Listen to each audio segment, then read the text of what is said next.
Last time on Wanderlust. All of us decided we needed to come together and talk about is, at some point, it's how best to involve the public in future matters to do with the wilds. I would rather Smokey Banks be here and have to change than it not be here anymore. I just want you to know, it's not that I don't trust you in a situation like out here. I would just be worried for you, but I wanted to take the time to introduce you to some of what I do so that if you are like me and you just go out into the wild without asking other people, you're a little bit more prepared. There's nothing going on that you need help with. Nothing of concern. Would you tell me if there was? Yeah, I would. I'm a little bit worried for you, because I don't think you asked for help enough, if being honest. I will tell you if it turns out to be something that I'm more concerned about. I was just wondering if you had anybody do poetry, or if who I would talk to if I wanted to read poetry, I guess. I actually do know of a few poets in town. They get together, there's like this cute little coffee shop, they all do readings, it's really fun. Fred, you make your way back that same trip you've made several times now, back to that, mine. As you're looking up, you see a head lean over the fissure looking down at you. The eyes are glowing, a deep, murky green. And you see more and more of those heads popping up along the fissure. And then you see them starting to come down the ladder. I book it back to the ladder. Oh, they're coming down the ladder or coming down the side? They're coming down the ladder. Oh, gosh. Okay. What I'm trying to do is I'm trying to get into the facility and then, shut and lock the door. And you can hear what feels and sounds like branches clawing and tearing at this door as you hear impacts thunk, thunk, thunk, thunk. You hear one scream at first, and then another, as Estelle, you look up, and just across where the river is, right, that runs by the market, you can see coming up out of the water these murky green glowing eyes. You hear sirens going off, like tables are knocked over, you hear shouting, and like the last thing you see before it turns into total pandemonium is Matthew just running towards one of these things.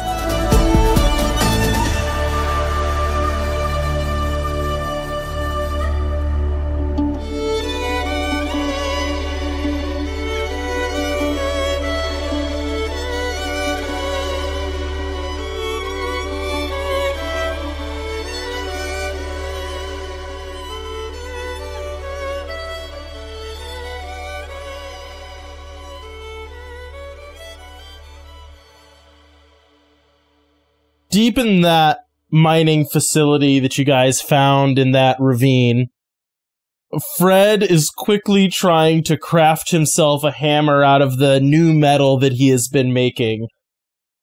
That process is harrowing. You know, there's limited supplies, it's dark, it's a noisy room with dim lighting and this pounding of industrial machinery, and then over against the wall, you could see that door and still hear the consistent thump, thump, thump of arms and claws and roots slamming against that door. And Fred, I need a roll for crafting a hammer. Didn't I already do that last time? Nope. Oh, okay. Then I'll do it this time. That is a 4. Okay. So the way I'm going to treat this is basically the way we're doing these items. You get shift on a successful roll, essentially. And I'm going to say this will give you... Let me think about that. We're going to give 1 shift right now for that. Well, let's do 2. And then we'll readdress it after this very narrow use case for this item is done. But for this initial scene, you get 2 shift. So, You have this hammer ready to go. What does Fred do?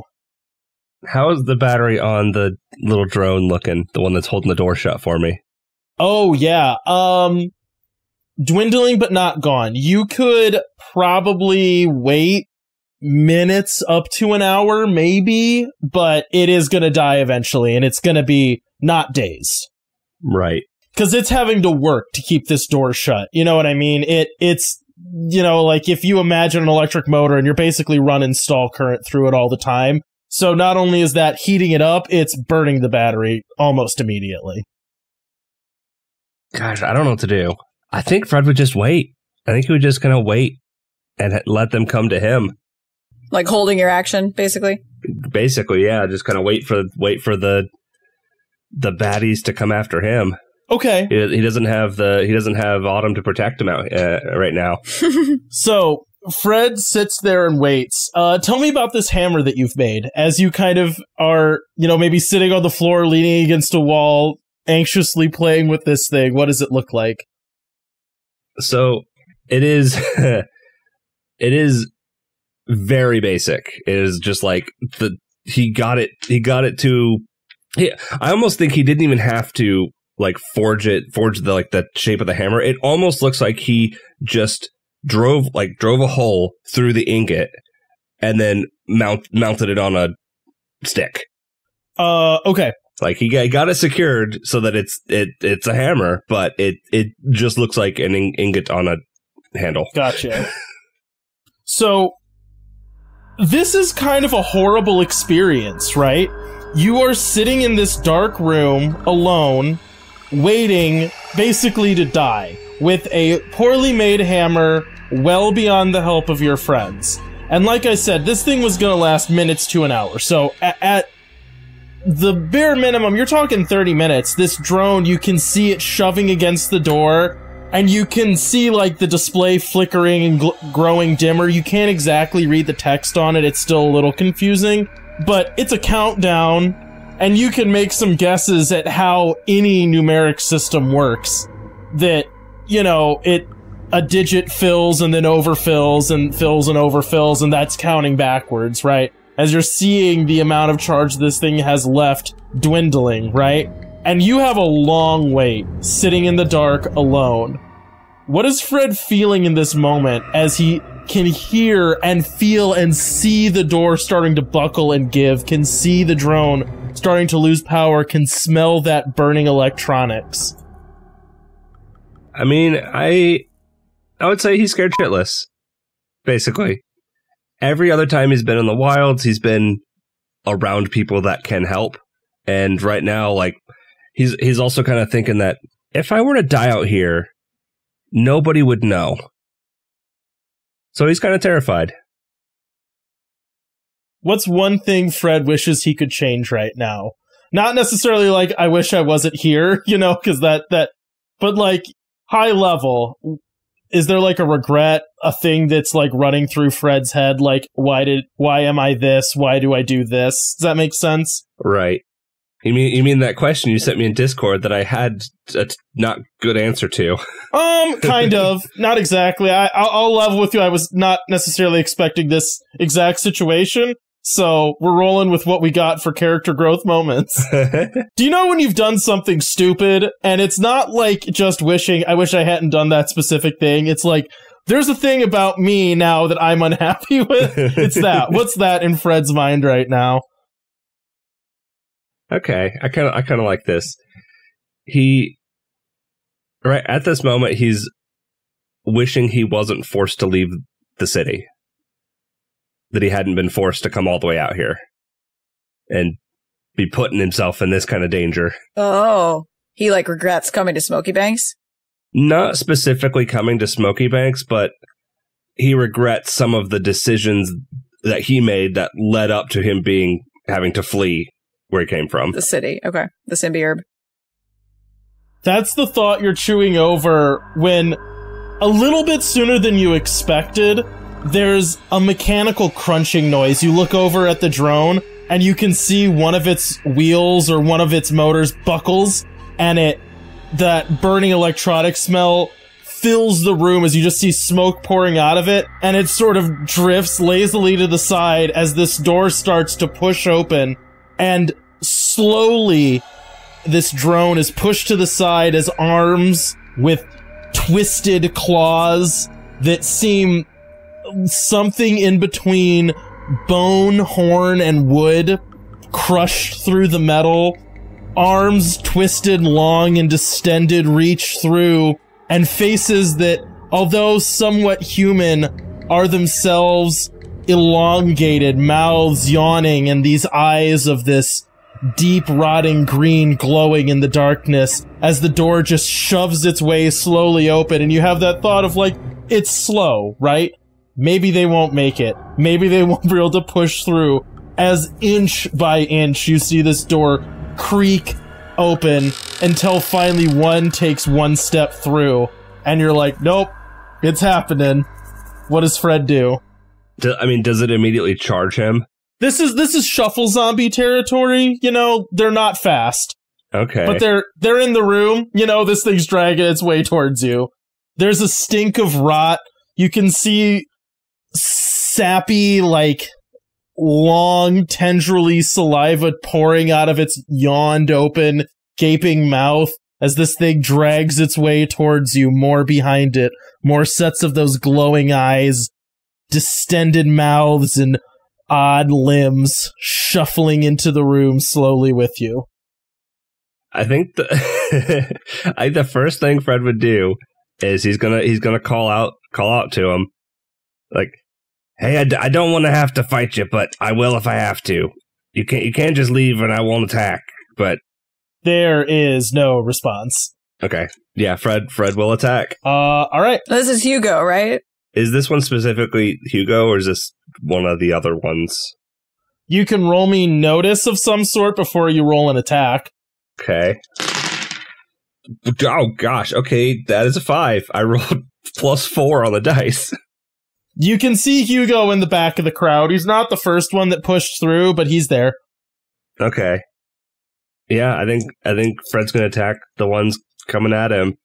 He's gonna try to not hit Hugo if he can avoid it, but if worse comes to worse and Hugo is standing in the way of him getting out of here or surviving, yeah, he'll attack. Gosh, I don't have anything good for attack. I thought you did. I thought you had like a physique or fighting. I have a 2. I guess it's a 2 in fighting. Yeah, definitely. Yeah. Okay, that's a 3. All right. So, Fred, you rush forward and swing with this hammer, and as soon as it hits the wood of these creatures, like the weird new skin that is both a little bit too human skin-like, but it's all wrong, you know, you can tell this is not normal flesh, but it also doesn't look like wood. When it hits, it sinks in and cracks and decays around your hammer as one of these creatures falls. You swing again, another one falls. You swing again, and as you look off into this horde that is piled up into this ravine, you kind of have this realization of both, like, I'm doing well, these things are not fast, eventually I'm gonna get tired. And there's a lot of them. You know what I mean? Right. It's like, how long can Fred stand here and split wood? Because it's gonna be a while. That's where we're gonna cut.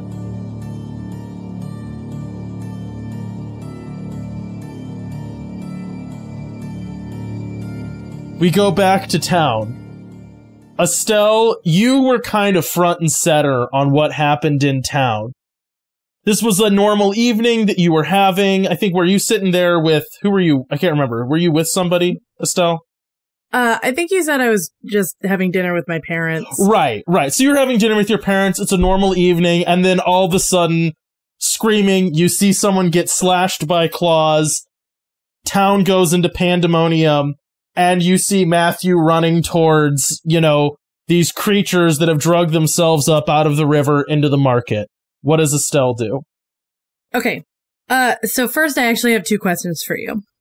Shoot. One, I just want a little bit of clarity on how human versus trees these creatures are. I probably overuse the word trees. What it is their skin has taken on a wooden-ish appearance. They're very clearly human-derived, right?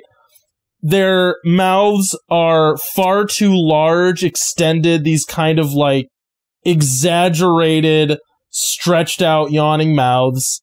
Eyes glowing green, limbs are too long and spindly, and also kind of becoming more angular as that thicker, hardened skin is kind of settling in. They aren't uniform, so some of them might look slightly more human and some of them slightly less, but they are... What's the term that I'm looking for here? Humanoid. But they are humanoid, but clearly not normal, right? Like, there's something going on here. Yeah, okay. Okay, so then my second question, does Estelle recognize any of them? Because people have gone missing from Smokey Banks before, so... That is true. I'm wondering if that is a possibility. Make me a notice check. Can I ask about someone specific for Estelle? You can make a suggestion metagamey, yeah. You should look for Otis. I think right now she just wants to know if anybody Let me say this. Jumps out. If Otis is in this crowd and you roll well, you'll notice that. Yeah. That would be something that I would point out specifically. Yeah, I would say she's not looking for anyone specific, but I'm curious if from like her observing everything, if any of them he jump would be out a recognizable person. Jump out to her as somebody who is from Smokey Banks. Okay, I'm going to roll with Inquisitive. It's cool. Rule it up. Nope, that's a 0. You can't recognize any distinct, really, traits of anyone in any of these people. Yeah. Okay, but I still recognize that they are still very human. Ish, yeah. Human-ish. Man, something's got our dogs very upset upstairs. Okay, so I think Estelle is going to, because she sees Matthew running towards this horde too. Yeah, and I'll say at this point that's sort of lost in the fray. You know, you saw Matthew running towards this horde, and then it was pandemonium. People are running, they're screaming, the like, you know. Okay, so I think Estelle's first instinct is she's going, I'm gonna extrapolate a little bit here, and I'm gonna say that her and her parents were sitting in an area that had some kind of like fire for light, whether that was like, you know, a big bonfire outside or like a little like, I don't know, candle in a restaurant type thing. And she is going to grab some like a stick or something and light that on fire, and she's going to run after Matthew. Okay, so you start to run forward, and as you do, you hear alarm horns going off, and then you kind of like turn around and see running from behind you a group of like 20 young people from the ages of like 16 to 22 that all have on like little vests, you know, they're carrying sticks with ropes around the ends of them, like for catching animals, and they're like running in a block formation straight up. And you can see like, what was Matthew's thing? Like, disaster marshal, you know, they all have like goofy ranks like that, but it's like disaster sergeant, disaster lieutenant, just a ton of them that all just run in and start engaging with this horde. Like half of them break away and start trying to shoo people out of the market. The other half are there trying to like detain and fight off zombies. As you start pressing forward with this torch and the rope that you gathered, you can see Matthew's kind of by himself and is like armed himself with whatever he could find, which is chef's knives and, you know, a chair, and is trying to bat these things off of diners who weren't able to get out quick enough. It is like dragging people back. What do you want to do? Estelle's going to get up closer to him, and she's gonna start, sweeping the torch in front of her, like in as wide of like a 180 as possible to try and get them to back up, because I am really hoping that because they're tree people, they don't like fire. Roll me some kind of attack for that. Could I say CrossFit? Definitely. Okay, that is a 4. Okay. So, as you rush forward, this scene devolves into pandemonium pretty quickly. There are way more of these things than you would like there to be. An uncomfortable number, right? It's more than 5. As you look out, you can, count the 10 of them that are in front of you, and there's just more eyes and more eyes and more eyes. Fortunately, as you rush forward and start trying to just fend off with this torch, it clearly works. You can see that when the torch hits some of them will burst into flame like dried wood. Some of them it hits and just leaves burns on skin that isn't quite wood looking yet. But all of them seem uncomfortable, right? You can see creatures backing away. Some of them just turn and run in fear. But even with the help of, Matthew's disaster response and Matthew himself trying to fight things off, you can see that you're not winning the marketplace, right? You're kind of holding the majority of the horde away from Matthew, but as you look around, it's a limited number of people that are here responding. Most people that aren't actively now involved in this fight have run, but, Matthew's looking beat up. You can see cuts on him from where he's, taking scrapes. He's looking haggard as he's trying to fight these things off of himself. At this point now, it's not about getting non-combatants out of a fight. It's just you and Matthew trying to defend your lives while the rest of the disaster response is trying to engage with the rest of this horde. And this is looking grim as you feel yourself losing footing and getting pushed back. You keep feeling things grabbing at your feet or from behind you as you're getting boxed in and pushed kind of closer to Matthew, who's still just, pushing things off with a chair and stabbing. You can see his, knives are breaking, as these are not meant to be stabbing into creatures made of solid wood. Meanwhile, further back in the market, Autumn, you and Willow were having a very nice date. And by that I mean you'd found a secluded place to make out. It's a really distracting thing to feel someone's arms wrapped around you and to kind of be lost in your own world, maybe in some nice light. You can hear soft music coming from the market. And it takes a little bit longer than you think it should to realize, there's a lot of people running. Is that screaming? And then you hear an alarm horn going off. What does Autumn do? She's going to rush out and see what's going on.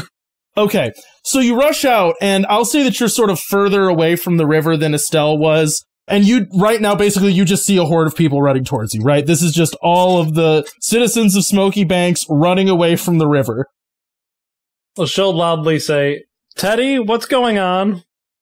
When you say that, a builder beetle digs its way out of the ground and just sits on the surface next to you and stares at you. Its face is purple and... Oh, shoot. Hang on.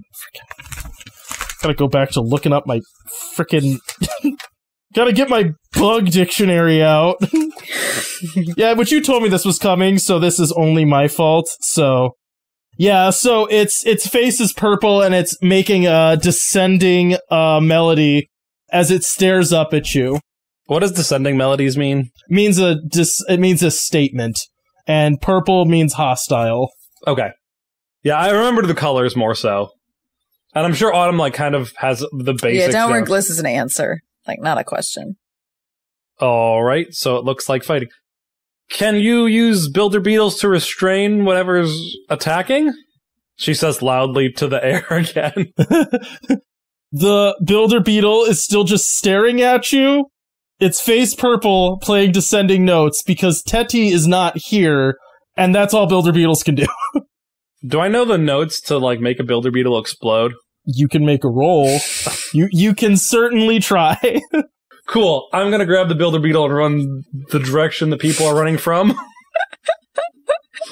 I got a glue bomb. Make me some kind of notice check. Oh, man. That'll be 0. Okay. You sprint off towards the, basically in the opposite direction of the crowd, bear hugging this builder beetle, which is not any small thing. It's like 2 big sacks of flour, right? That you've bear hugged and are toddling, off towards, whatever commotion this is, right? As you're running, you see a troop of young people all in like disaster vests, carrying those, sticks with the hoops on them that you could use to restrain animals, run past you in formation. You hear shouting, you can hear Guffy barking, and you kind of finally get through the crowd, right? So the crowds run past you, you now have a clear sight, and you just see utter chaos, right? There's young people with hooks trying to detain these distended mouth, half wooden-looking creatures with these rotten green eyes. There's a powerful stench hitting you. It seems to have gotten darker here for some reason. Like, there's this yawning darkness behind them that feels like it's almost coming with them as they came up out of the river. Oh, and then, on one edge of the fight, you can see Matthew and Estelle basically pressed back to back by this crowd, barely fending things off. Both of them are covered in cuts and bruises at this point. What does Autumn do? Can I chuck the builder beetle at the ones attacking Estelle and Matthew? Yes. So, athletics? Athletics to throw, yeah. 5. So, it's a really good throw, man. You nail it. So, I'll say, Estelle gets knocked to the ground, right? And is about to get dogpiled, and then a 50-pound chitinous boulder, basically, just slams over her head, knocking a bunch of these things over. You can see limbs snapping as you hear these sickening crunches and pops of, what feels like wooden balloons filled with juice smashing on the ground and exploding everywhere. That same, glowing green bioluminescence in their eyes, that deep, dark, kind of rotten green, splatters on the ground as this builder beetle crashes into them. Can I try to have it explode? You can make a roll for that. I will say, this is extremely hard. I mean, why would I not try to make it explode, though? I'm not saying you shouldn't, I'm saying it's extremely difficult. Can I use my lore? Because I've been working with them? I'll give it to you. Come on. Oh, 4. So you make a random collection of, pops and whistles that you feel like you've heard Teddy make before, and you try to, smear some colors on your face, and then the builder beetle just starts fighting whatever's next to it because it has some basic self-preservation. For being a walking concrete bomb, it has self-preservation. It does. I mean, it does a bit. It's an animal, so, if something's killing it and it's not told otherwise, it won't just lay there and die. That was worth a shot. Right, what else is Autumn doing? Is there a tent pole or something like a stick or something sharp or something? Can she arm herself and then go help Matthew and Estelle? Definitely. What's in the market? Do they have tent stalls there? Yeah, there's tent stalls, there's permanent buildings, there's, any number of random things, yeah. Okay, I grab a tent pole that has a quarter round. Sure. So she has the equivalent of a bow staff. Yeah. Oh my goodness, I wish I was rolling better is what I wish. 4. Okay. So you kind of enter this melee and it is bleak. You thought, oh, these builder beetles showing up, man, that's going to come in clutch. This is going to work. And then it does not. This builder beetle is killed almost immediately. It's low to the ground. It weighs less than these things, and there's 10 of them, right? And that's all it takes. You're quickly pressed into a mob with Estelle and Matthew, who are still just barely holding on. At this point, you look over and you can see that a lot of the disaster response is laying on the ground with cuts and scrapes and, blunt impact trauma on them. Some of them are trying to crawl away. A lot of them are just beaten up and on the ground. And you know, it's like that moment of realization of like, oh, this is not gonna go, like, we're not winning this. This is very bad.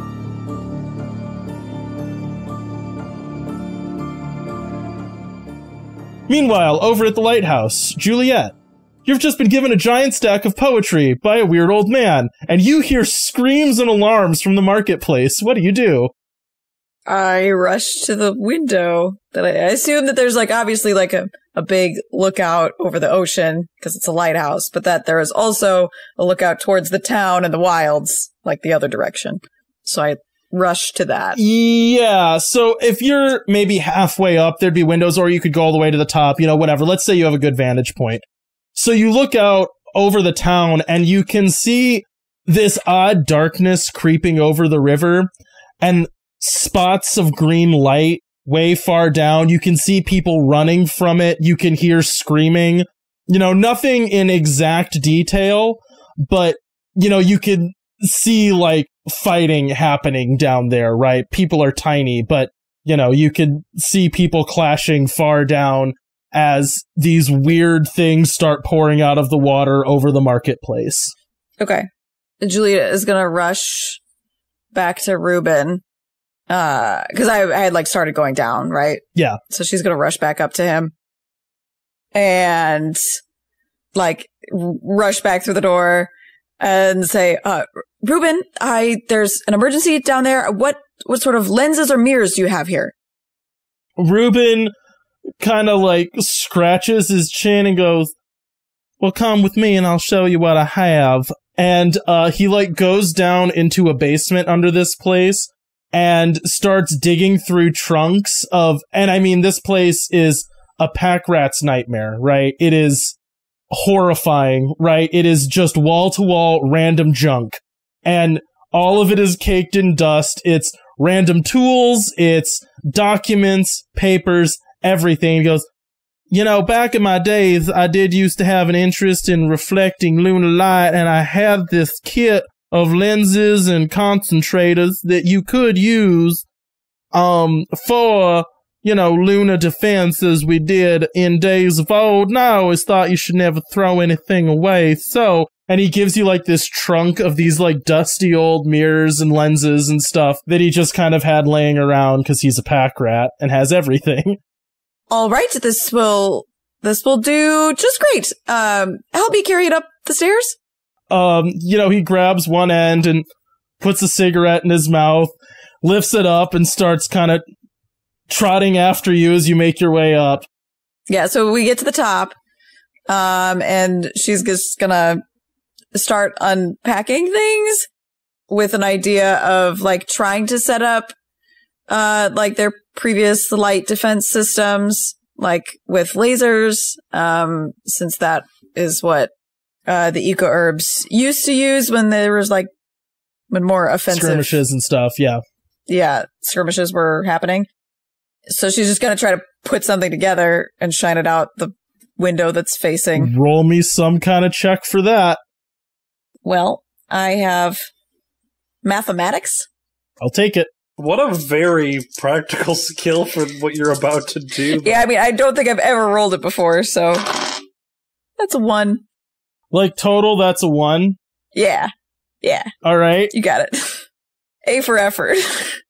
So, this takes a long time. It's not that you fail at doing this, it's that setting up the necessary equipment to concentrate and reflect lunar rays into some kind of deadly laser is not a quick feat, right? That takes time.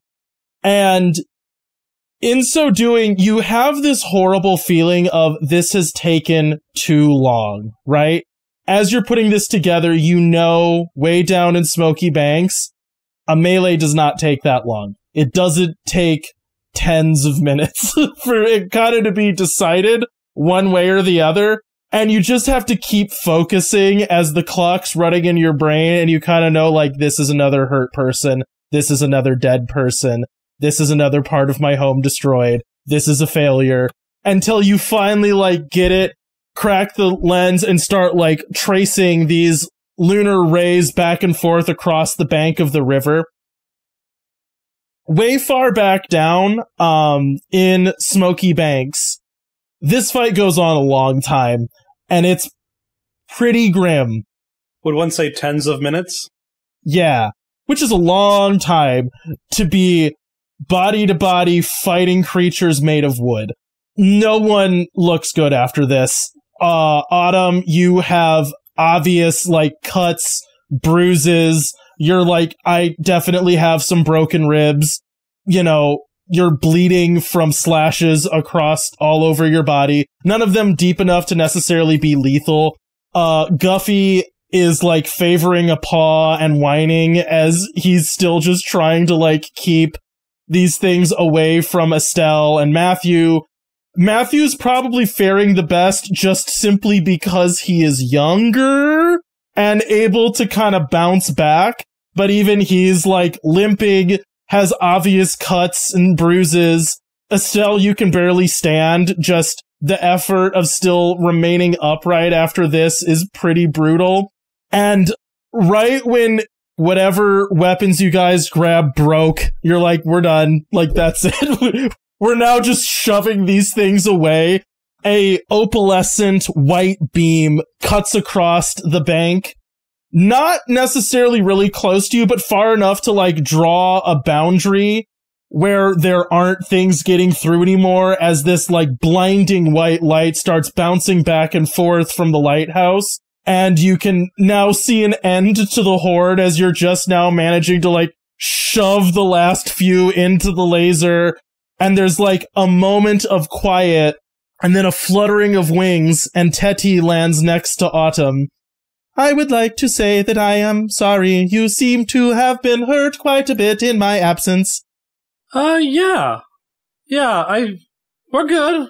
You're not. There are many of these things, and they are still coming. I was far away and had to reach you. I'm not that fast.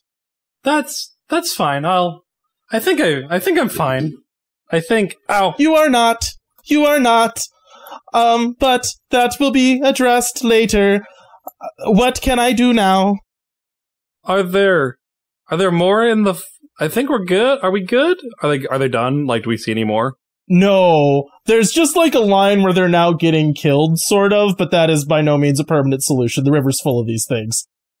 The river's full of them? Is there, like, an end? Like, do we see the end of the wave, or is it just... You're at ground level and looking into, like, pitch darkness. You have no idea. You got any builder beetles that can restrain and or kill these things? Would probably be good. I could build a wall around this area of the river and maybe set some builder beetles to explode. That would probably be good. Yeah, do that. As you say that, you kind of, like, collapse to the ground as you see builder beetles starting to, like, ripple through the ground and start to quickly try to form, like, a barrier beyond where that laser was shining. And you can see, yeah, like, as soon as, like, you can see just beyond the laser, you can see builder beetles popping on these creatures that are still pouring out of the water and sealing them in, like, this bug concrete. And there's, like, a moment of calm for a minute as you guys all take a breath and kind of reel. So basically, the way this will have gone, and I need to look at character sheets here to tell you the amount of strain that you've taken. So you said you rolled a 1, right, Juliet? Yep. Boy. I'm gonna say this works in bands, and Juliet really wasn't much worse than you guys, given the way the bands work out. I'm sad the bands are so big, you know, the difference between a 1 and a 4. Yeah, but basically what happened is there were 3 instances here where you took 2 physical strain.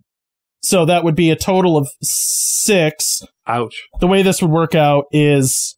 Let me divvy this up differently. Sorry. So Juliet, you wouldn't take any because you weren't there. So Estelle, you would take, a total of 6 physical strain, which is in 3 installments of 2, which means you could mark off 2 physical stress, 3 physical stress, and take a mild consequence. I mean, I guess that's what I have to do, so yeah. Yep. And then Autumn, same thing. So I think that you could just mark off 2, 3, and 4, basically, and take nothing. Yeah, so now you're kind of just in the aftermath of that. There's still, like, screaming. You look around, there are tons of injured people, like, laying on the ground. Some of them are up and moving. A lot of them are just, like, laying, bleeding on the ground. What does everybody do?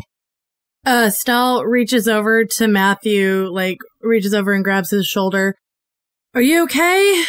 He looks at you and goes, no, definitely not okay, but, I think I might be the least not okay at the moment. And then he just kind of, like, brusquely starts shoving past you and starts going over to, like, the disaster response and is trying to help, like, triage the worst people and, like, figure out who's the most wounded and is, like, doing hasty first aid.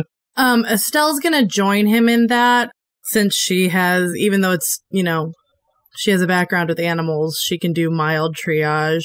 As soon as you get over, he just goes, all right, Mom, what I'm going to need you to do, and he just starts, like, pointing out the most hurt people and goes just, like, focus on stopping bleeding. If they can't move, we'll leave them here for now. We'll start getting people with stretchers. There should be another wave of volunteers coming with them here in a minute. There's people that were willing to, you know, get into the fray, and there's people that went. The support people should be up soon, and we'll start getting them carried to the med center. But for now, just try to help them stop bleeding. And then he just, like, falls on the ground. Okay. Estelle, like, make sure that he is, like, breathing first. He is, and as soon as you check on me, he goes, Mom, I told you check on those 3 over there that are bleeding worse than me. She, wants to argue, but, pats him on the shoulder and goes, you got it. And she'll go over to the ones that are bleeding the worst and start working on them. As you're working, you can see that there is, like, another wave of volunteers that are, like, starting to bring in stretchers and stuff like that. They're also wearing, like, the same disaster response vests as the group that came in and got the crap kicked out of them. Mm-hmm. Willow, what are you doing? You mean Not Autumn? Willow. Autumn, gosh darn it, I am sorry. Autumn, what are you doing? So Teddy, do we have any bugs that can fly? Yes, me. I can fly. Are you the only one? That is correct. Your beetle network, how fast can it relay information to you? Not instantaneously and not in explicit detail, but pretty quickly. I can't literally see what they see, but I can be told the builder beetle's impression. Imagine if you were to ask one of your babies what is happening in a room. It would be kind of like that. So a lot of whys, then. Builder beetles know not to ask why.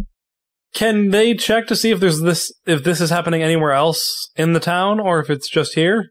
Yes, hang on. And then you see Teddy just, like, you've seen him do this before, and it's a little bit disconcerting, where he holds perfectly still and just makes weird noises, and his body just kind of vibrates and his face changes colors rapidly.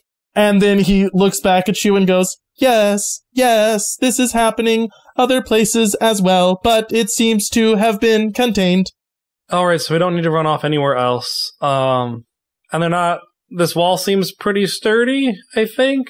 Does it look like anything's trying to push through, or does it look... No, at this point the, like, pops of builder beetles exploding as these things touch them is slowing down. Okay. So Autumn breathes for a second and is like, oh my god, Willow! And she'll go try to find Willow. So you turn and start running. Make me some kind of, find a person check. Athletics? Nope. How about perception? That'll work. 4. So you find her pretty quickly. I'll say this is maybe the combination of where you left her and you had a pretty good sense where she would probably run to, which is the radio tower. Yeah, which is the radio tower. As you start running towards the radio tower, you see that there is clearly destruction around the radio tower. There are bodies of these things laying around. It does not look great. And you kind of shoulder your way through the door as you get right up to it. And when you come through the doorway, you have this moment of, you're used to you have a danger sense to you, right? You're used to being in burning buildings and you have that spidey sense of a beam's about to fall on my head, and you duck as Sheriff Mitchell just swings like a fireman's axe into the door above your head.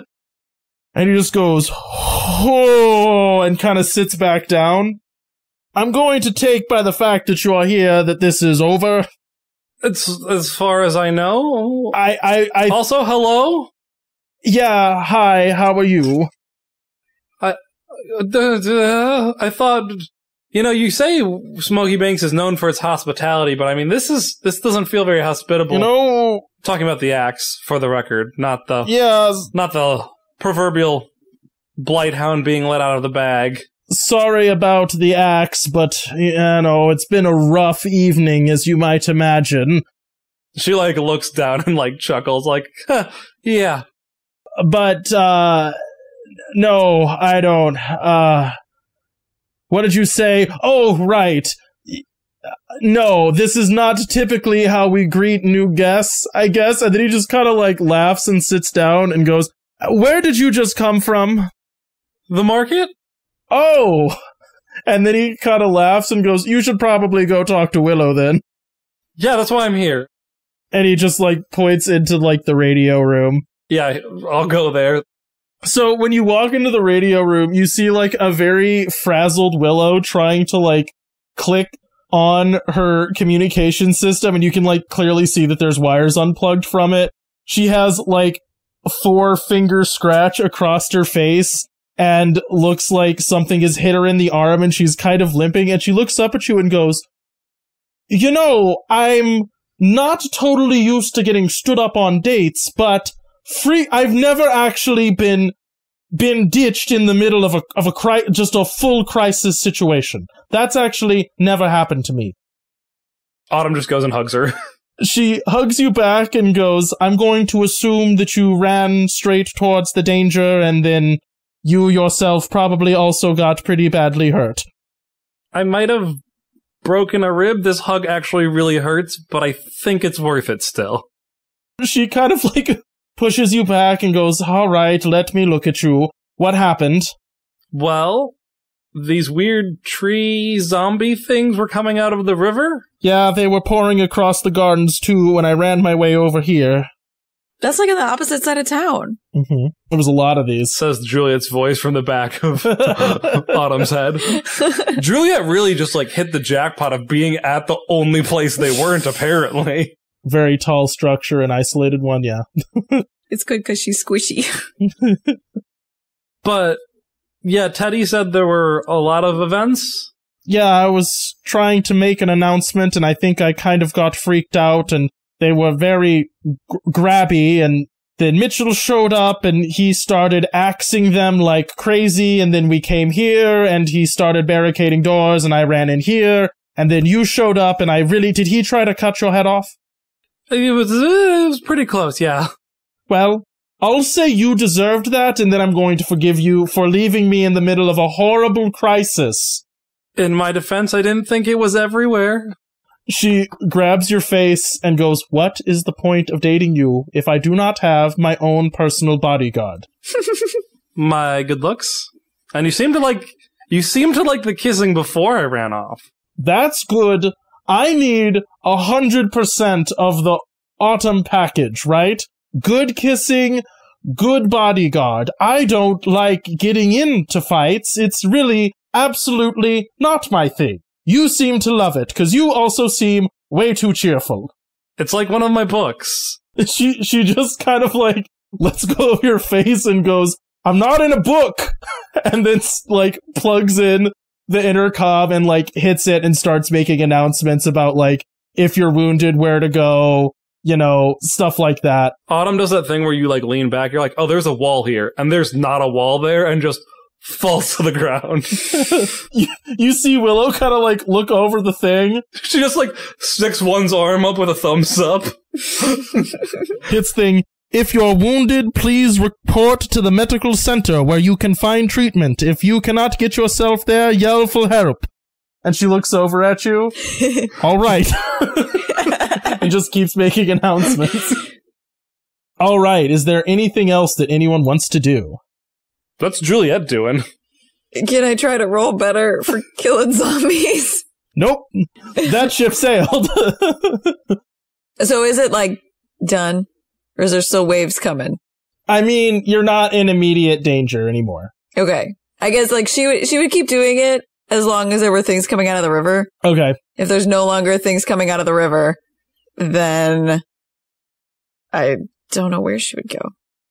I guess she would probably go to the market because if she can hear like Willow's announcements, she would probably go and see if there's people who need help getting to the medical center because she's like, well, I'm not wounded, and that's probably rare. Yep. So I should be helpful.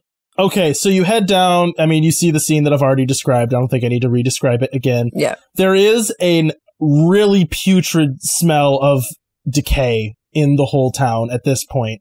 Okay. There are so many of these like shattered bodies that were filled with this sort of luminescent green goo just poured out all over the market. It's like washed in the stuff. It smells horrible. There's blood splattered on the ground. There's still some people like laying there. And yeah, you just start trying to help move people. You have like a little bit of biology knowledge. I would say like enough for someone to be like, put pressure here, you know? Yeah. So what I want you to do is make me some kind of like science-y notice check. I have notice, investigate, and research. Make me a research check. Juliet's such a nerd.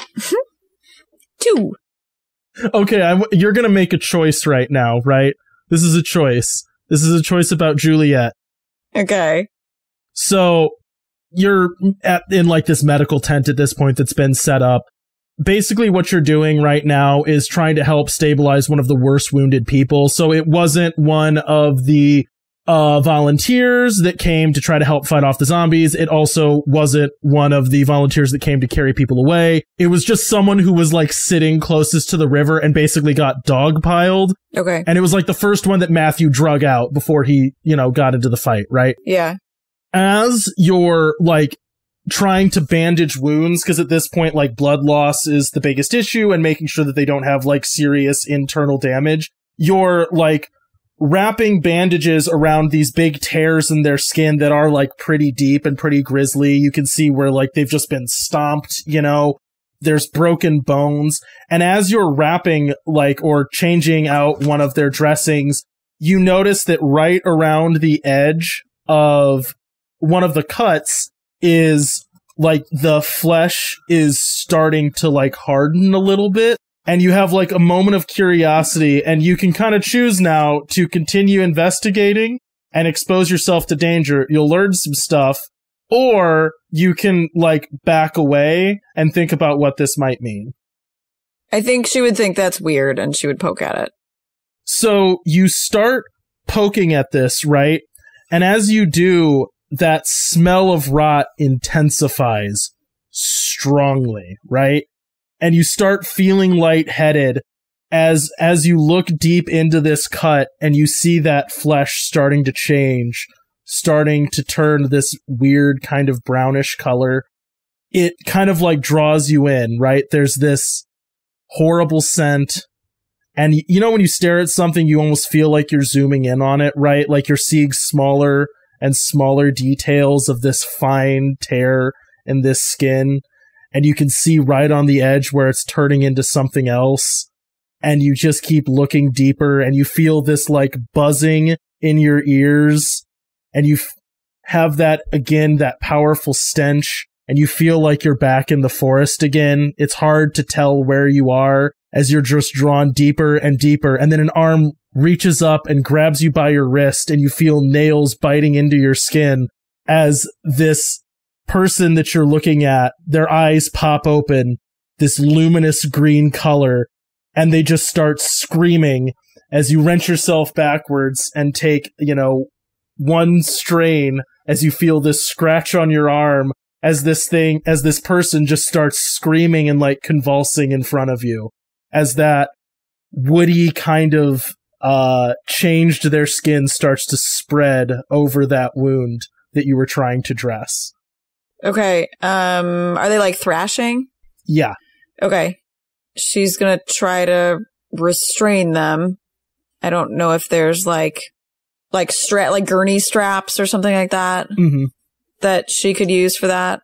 Yeah, so you start trying to strap this person down, and eventually, like, that subsides, and then they're just kind of, like, left there panting as that tear across them is now almost entirely that same, like, textured wood that these creatures that attacked the town are. Okay. What does her scratch look like? Just a scratch right now. She's gonna clean that really fast. Cool. So you rush over and start cleaning your wound quickly, and we're gonna cut back to deep in a ravine. Fred, you wake up on the ground in a pool of blood. Oh, okay. Is it my blood? Well, so you have that question, right? Like, is this my blood? And yeah, you have lacerations all over you. You know, there's cuts on your face. There's cuts all over your body from, like, tears and scratches. You feel like, yeah, probably you have some broken bones. It's not good. You are very hurt. As you kind of, like, hobble your way up to your feet, you look around you, and there are smashed wooden bodies everywhere, right? Like, you can see how far you got through this ravine just swinging your hammer. That hammer that you made is broken on the ground next to you. You like look down at your hands and you can see that your knuckles are all torn up, where you at some point just reverted to punching. And you have, like, flashes of this as you can kind of remember snippets of this fight that you had that you're sort of hazily remembering. Well then. So, like, I mean, like, you said stuff's probably broken. Can I walk? It hurts, but yeah, you can kind of hobble. And it's like a couple miles back to town. It's a couple miles back to town. Okay. I'm gonna try to climb the ladder and get out of this ravine. That process is long and painful. I'm not going to make you roll for it simply because it's one of those things where, you know, failing is just you have to try again. Like, you have to get out of this ladder. And getting out is definitely, like, you feel yourself slipping a few times. You can kind of feel yourself swimming in and out of consciousness as you're like, I'm a few liters short of what's supposed to be in me, you know, as you can kind of feel slightly woozy. The smell of these creatures is nauseating almost to the point of making you throw up as you climb your way to the top of this ravine. And when you do, you, like, pull yourself onto the edge and you lay down, like, trying to catch your breath, which is not easy to do. So, a couple things I want to do. Like, one, I probably should have / would have, but maybe he didn't think of it until he got up. He's basically just going to rip up his shirt and make tourniquets for anything that needs it. Yeah, so you're just trying to staunch bleeding, yeah. Yeah. And then also, do I remember that there's, like, some trees up here at the top of this ravine? There would be, yeah. If he has the strength for it, he wants to try to make splints for, or at least a splint for the leg that's worse. So you start snapping branches and trying to make yourself a splint. And as you're doing this, you hear footsteps behind you. He'll turn around, like, I mean, he's not gonna fight. He can't fight anything right now. You turn around and you see the forest phantom walking towards you. This is odd because kind of before she is sort of slithered, and this time her form is far more defined as she's walking on two legs, far more smoothly. Her movements less rigid and popping and now sort of freely moving, almost like you would expect an animal to. Her body is still covered and almost made of, like, leaves and wood. Her face is very well defined and now to the point of almost looking real, and has two glowing green eyes as she walks slowly towards you and sits down. You are near death. Yeah, I've seen better days. Oh, I don't know that you have. You survived. That might make this your best day. I suppose that's one way of looking at it. I believe it is the only way of looking at it. You should be dead and are not. You survived this place. Something to be proud of, I think. I gotta ask though, is this you? Did you cause this? She smiles and goes, you think of things as having wills, as if I am some puppet master in these woods throwing things at you for my amusement. I am as much up to the whims of this place as you and anyone else are. It is not made for us, and it does as it will. But it is a challenge, and it will change you. Are you afraid, Fred? I'd be lying if I said I wasn't. That is good. Fear can keep you alive, but it can also freeze you in a moment, cause you to hesitate, and that can kill you.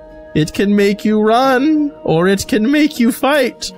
And I know you can fight. So, what do you want? What do you, like...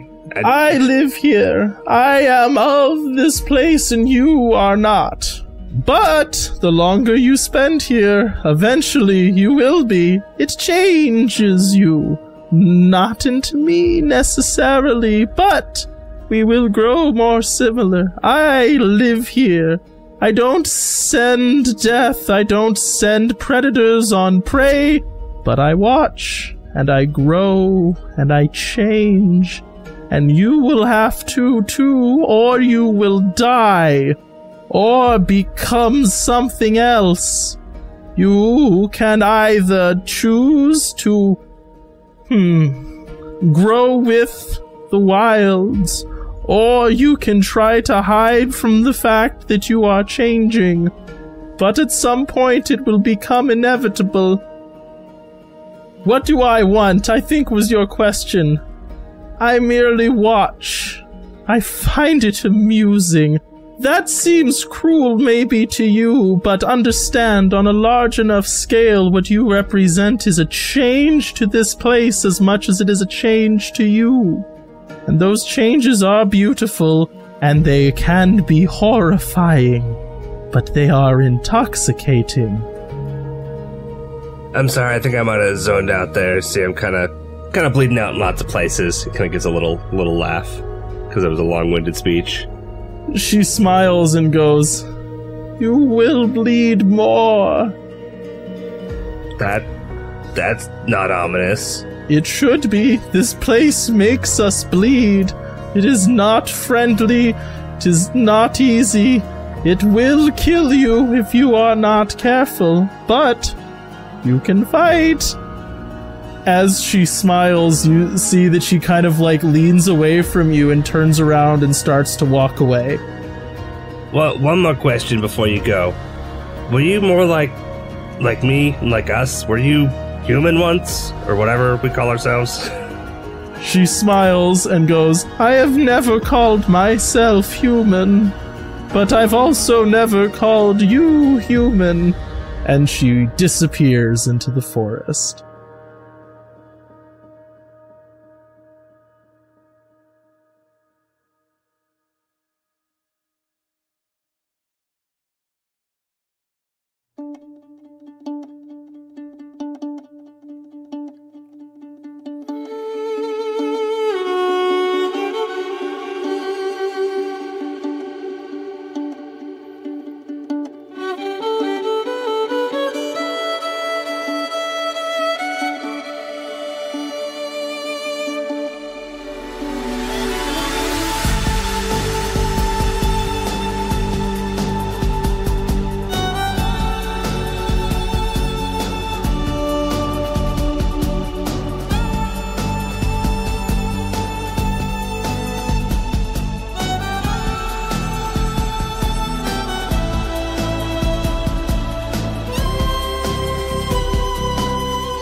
Thanks for listening to this episode of Wanderlust. Music for this show is credited down below. If you like this campaign, you can find more of our shows at the Wandering Gamer website or on Podbean. You can also find us on Twitter, Instagram, Facebook, YouTube, and Twitch. Links in the description. Now bear in mind, in the wilds, some wander to get lost, and some wander to find themselves.